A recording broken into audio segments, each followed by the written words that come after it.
This holiday season, a world of Christmas wonder awaits. Enchant Christmas returns to the Las Vegas ballpark with an all-new world's largest Christmas-like maze adventure. Wander through a maze with larger-than-life light sculptures, glide on a sparkling ice skating trail, and cozy up with a warm drink. From picture-perfect moments with Santa to festive shopping and delicious treats, Enchant is sure to delight all who attend. Bring your friends, your family, everyone you love to create magical memories together. Tickets are on sale now for the grandest holiday event of this season. Go to enchantchristmas.com for details. Let's reimagine Boulder Highway. The city of Henderson is, and they've launched a massive restructuring project for one of Las Vegas's least loved throughways. Today in CityCast Las Vegas, I'm with Ray Delahanty, urban planner, infrastructure stan, and creator of CityNerd. We're going to try imagining a Boulder Highway that you would actually want to hang out on. It's Monday, November 18th. I'm Sarah Lohman, and here's what Las Vegas is talking about.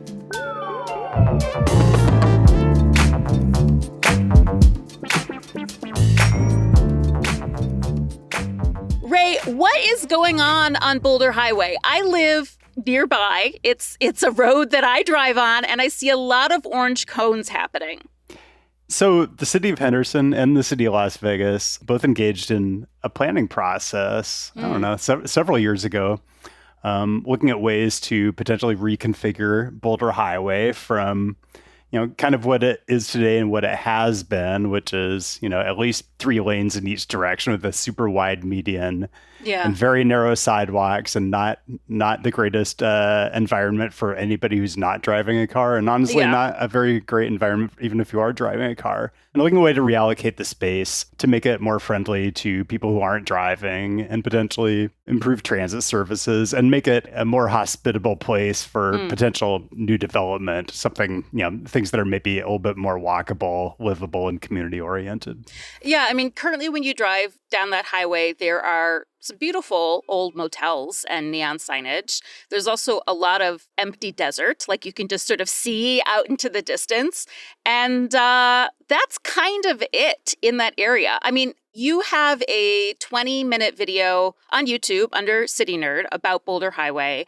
Is Boulder Highway truly the worst road in the Las Vegas area?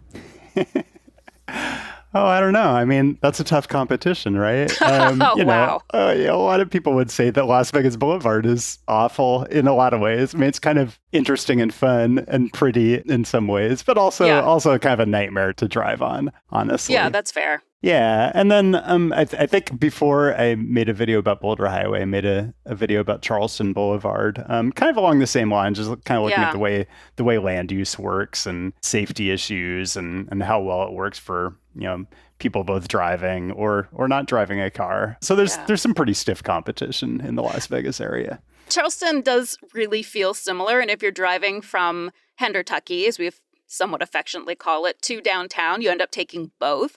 So you touched on some of the things that are wrong with Boulder Highway.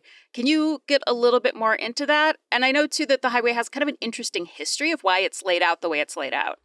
Yeah, I mean, it was kind of laid out in the early 1930s in coordination with the Boulder Dam or the Hoover Dam as kind of like a straight shot between downtown Las Vegas and the dam work site. And, like a lot of highways that were built at that time, particularly in the western U.S., not much thought was given to anything besides trying to get vehicles through as efficiently as possible with minimal stopping. And when the highway was built, it wasn't traveling through an urban area or a suburban area. It was traveling through an unpopulated rural area. But that situation has changed. Yeah, there were a couple small communities, but that's it. A couple small communities and a lot of desert in between downtown Las Vegas and Boulder City, essentially. Right. And so the design of Boulder Highway hasn't really changed much in between then and now, even though the types of uses that happen around the highway, the land uses and the way people actually travel on the highway has changed a lot. People make short trips on the highway now to go shopping or to go to restaurants or go to their jobs, to take their kids to school. And so that's not what the highway was originally designed for. And it kind of shows in, some of the design features, like the fact that in some places there are no sidewalks at all, or you have very narrow sidewalks with no protection from traffic that's often moving it, 45, 50 miles an hour. So there are a lot of shortcomings as far as being a transportation facility that's integrated into, what's been a really fast growing urban area. Yeah, I mean, when you're flying into Vegas, you can see Boulder Highway easily. Someone literally put a ruler on a map, drew a diagonal line, and then turned that into a highway to get from one place to another. But now, of course, when you're driving the highway, I see people walking on the side of the highway. Sidewalks are not all the time, including kids coming home from school with backpacks on. Would you say the Boulder Highway as is dangerous? Yeah, I mean, that's a tough word to use, but I would say it is. It's not where, if I had kids who needed to travel to school and I lived on one side of Boulder Highway and the school was on the other side, I would probably not feel comfortable sending my kids out to walk to school. And so that really, defeats a lot of what we try to do in transportation planning, which is to put housing, the services and the shopping and businesses that people need to use every day. We try to put them in close proximity so that you don't necessarily have to use a car to get there. But when you have to cross a street like Boulder Highway, which is, you mentioned you can see it from the air very easily. Well, that's because I think it's minimum 180 feet of right of way, which is extremely wide for any sort of urban arterial. And so that's at minimum, you would say that is not a pleasant place to cross, and you might even call it dangerous. Yeah, as you mentioned, the speed is quite high, 45, but definitely people are going 50, 55 or more. Is there anything about Boulder Highway as is that you find charming, that you hope doesn't change in this project?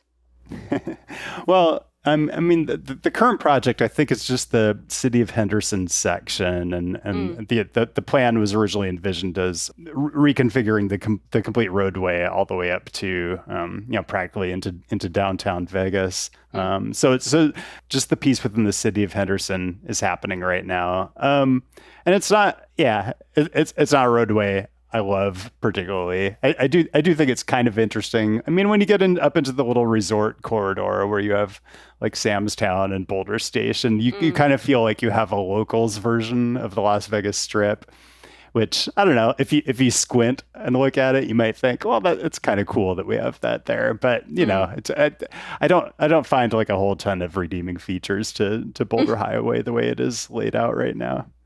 I think the neon is really beautiful. I know that preserving that is, it's private property. I know it's not part of the plan, but I do hope it sticks around personally. Yeah, you wonder if they can integrate some of that as part of the identity of the corridor. Where I grew up in North Seattle, and we have a very kind of a similar road. It's Aurora Avenue, which is the original State Highway 99. So originally it was the main roadway used to get into the city, and so that's where all the old motels cropped up, and some of them are do have kind of interesting historic architecture. So you've seen the renderings, and they are available online for anyone who wants to take a look at them. But what were your initial thoughts after seeing what's being called the Reimagined Boulder Highway project? Yeah, I mean, I think because I did review it when I was putting together my video on Boulder Highway, which I did, I don't know, it was probably a couple of years ago now. And I kind of wanted to know, I knew there were plans underway. And so I wanted to get familiar with those. And I think the first time I looked at it, they had, I don't know, two-way protected bike lanes on each side of the roadway, which was interesting. You don't see that too often. And then I guess, I don't know if they're calling it bus rapid transit, but definitely enhanced bus service running down the middle in dedicated lanes. And I think that is still part of the plan for what they're building in Henderson. I mean, it's interesting. There's already enhanced bus service there with the Boulder Highway Express. And so this will kind of be a further progression of that. And I think that's good. This is 180 plus foot wide roadway with too many lanes. Maybe some people would argue with that, but I just think there are very, very rare circumstances where you need 3 lanes in each direction on any roadway. It's well, what can we do with all that space that is going to make it a safer place and also make it more hospitable for the new development that we want to encourage? And so I think there are a lot. It's a very big canvas for any possible thing you would want to do with the roadway, just because the right of way is so wide. And I think the center running bus service, I think, is usually a really good way to go. So I'm kind of optimistic to see how that plays out.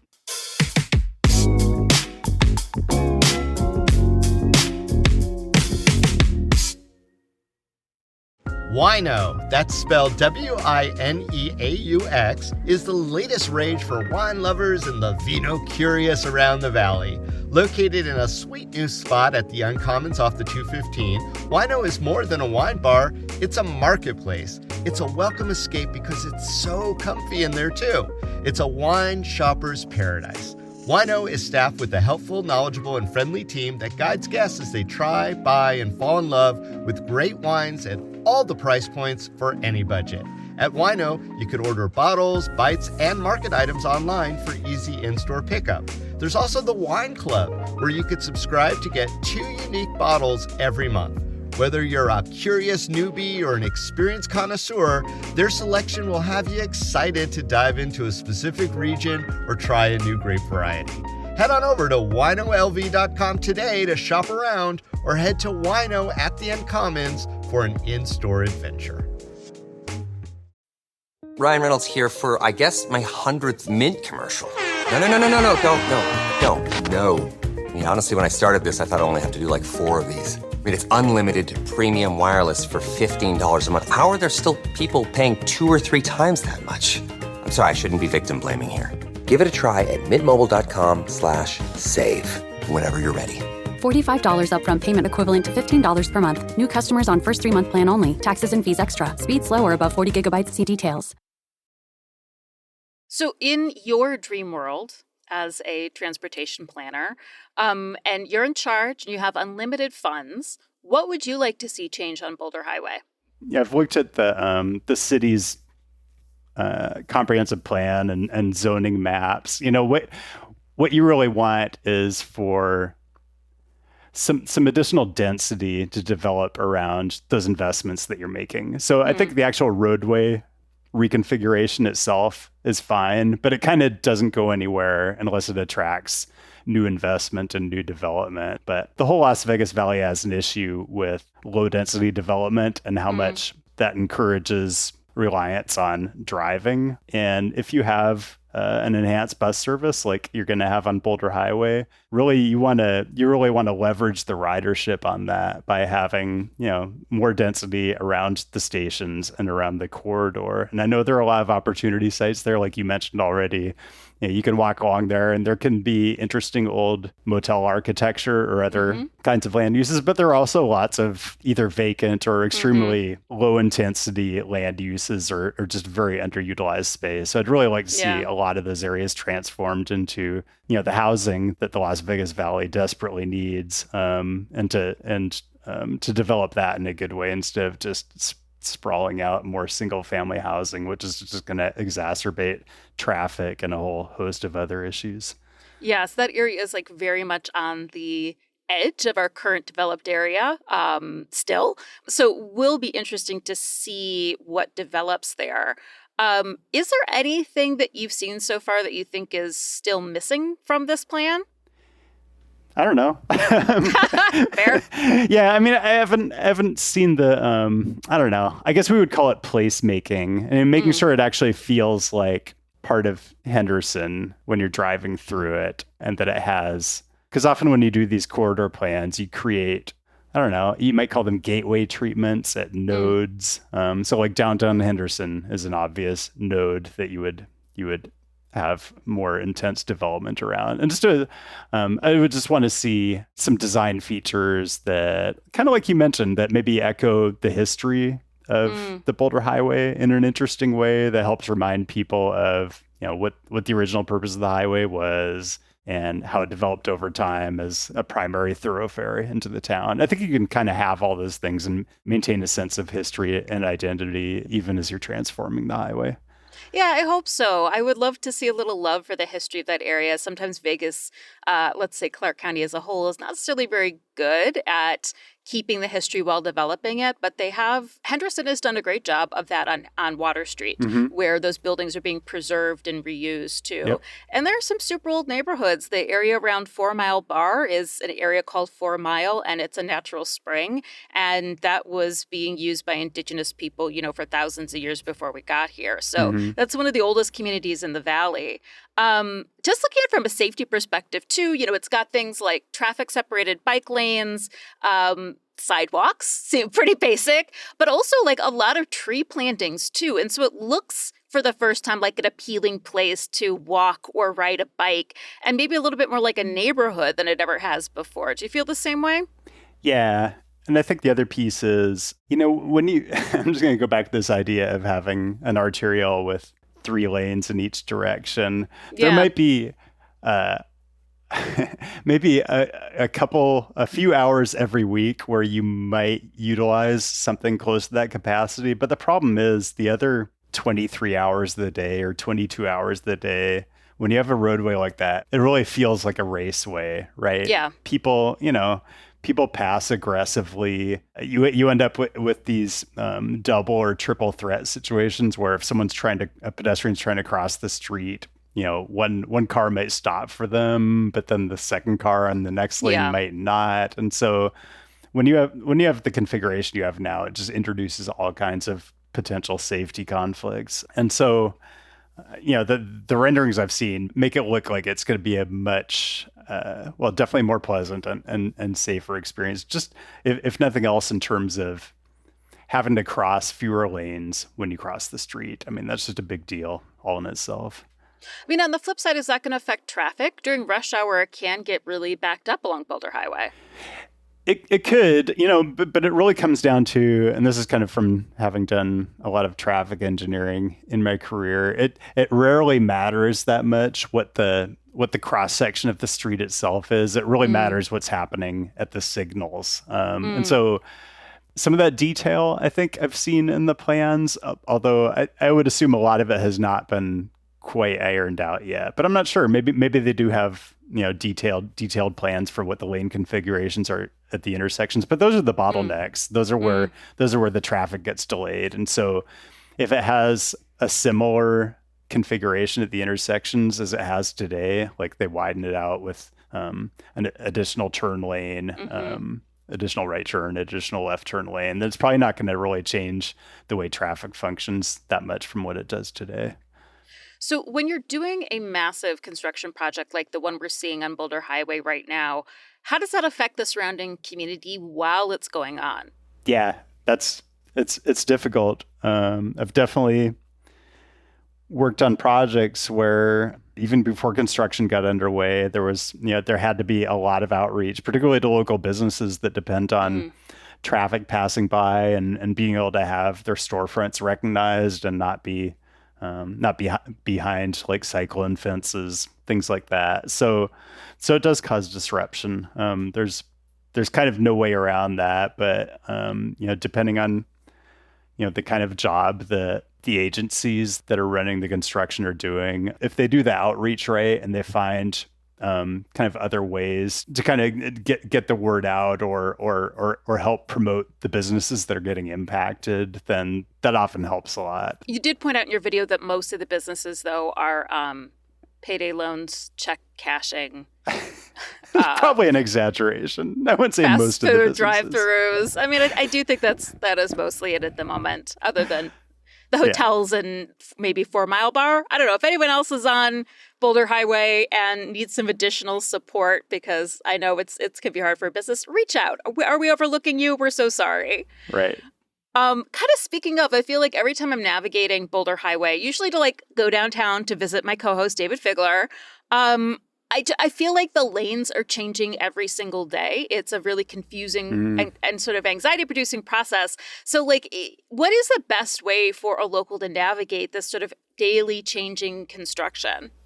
Just avoid it altogether. Yeah, alternate routes. I don't know. Yeah, it is tough because so much of human driving behavior is based on habit. Like I make the same drive every day, and kind of I want to say you're on autopilot, but you're just used to the way things are configured. And here's where the delay is, and here's which lane I need to be in to get to where I'm going. And when there's a construction project going on, and they're constantly doing temporary lane closures while they put in new like curb gutter drainage, like all the different things they do, they're constantly closing one half of the street or the other, and it can definitely make it more difficult to navigate, not just because it temporarily reduces the capacity of the roadway, but also just the sheer unfamiliarity of it causes a lot more delay than it normally would. So I would say if there are ways to avoid using the road, if you have other options, or if it's a trip you either don't have to make or you can replace with some other sort of trip, then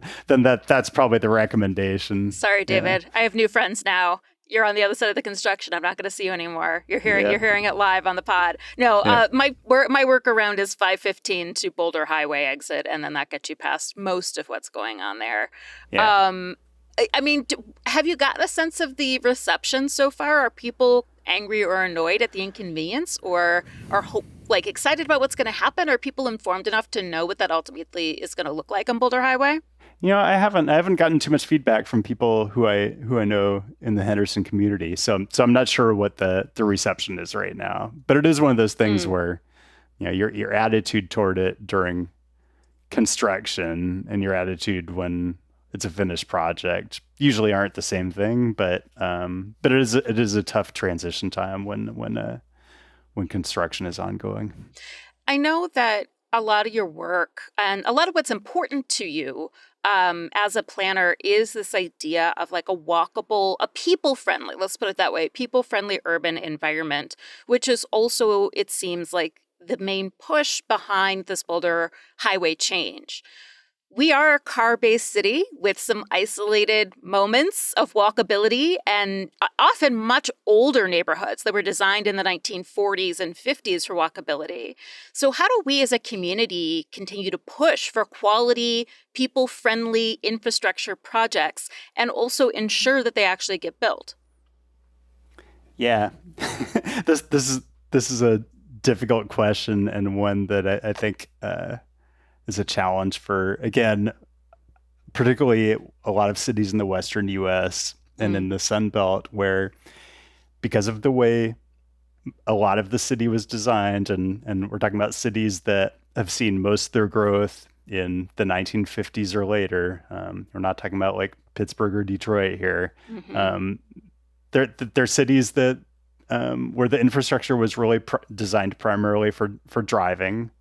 So that's what people do, and that's what they're used to. And that makes it, therefore, politically difficult to get people, to get voters, right, behind the idea of, doing reconfigurations like what you're doing on Boulder Highway. I'm impressed that the city of Henderson has been able to get this far into implementation and building something that can maybe showcase some different possibilities for the future of the city and for the future of the Las Vegas metro area largely.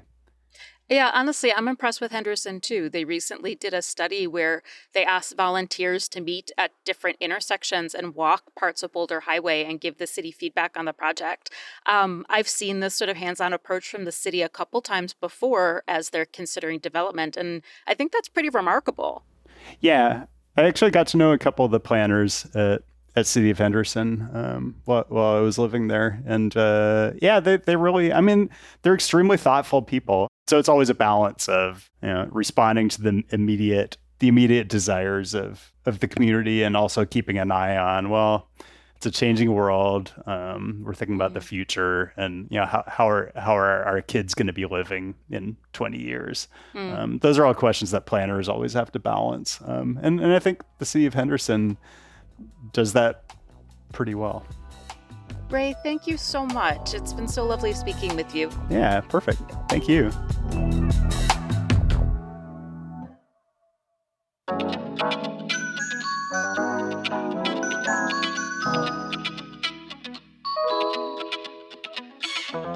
That's all for today here on CityCast Las Vegas. Hey, if you enjoyed the show, the best way you can support us is to send it to a friend and tell them you enjoy the show. You can also rate our show and leave us a review wherever you get your podcasts and subscribe to our morning newsletter. We'll be back tomorrow morning with more news from around the city. Take care.